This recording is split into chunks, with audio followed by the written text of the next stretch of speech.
Star Pawan Kalyan ను జనాలు ఇప్పటికీ పార్ట్ టైం పొలిటీషియన్ గానే చూస్తున్నారు. పార్టీ పెట్టి 3 ఏళ్లు దాటుతున్న పవన్ కార్యక్షేత్రంలోకి దిగిన సందర్భాలు చాలా తక్కువ.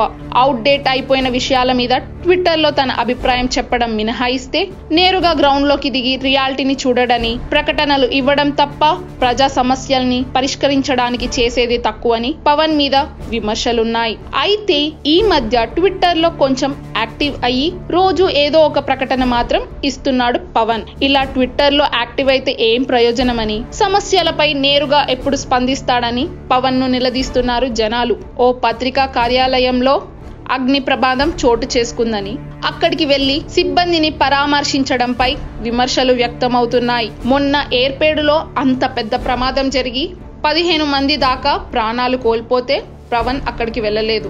అంతకు ముందు విజయవాడలో బస్ ప్రమాదం చోటు చేసుకుంది. ఇలాంటి సందర్భాలన్నిటిలో ట్విట్టర్ ద్వారా ఓ ప్రకటన ఇచ్చి ఊరుకున్నాడు పవన్.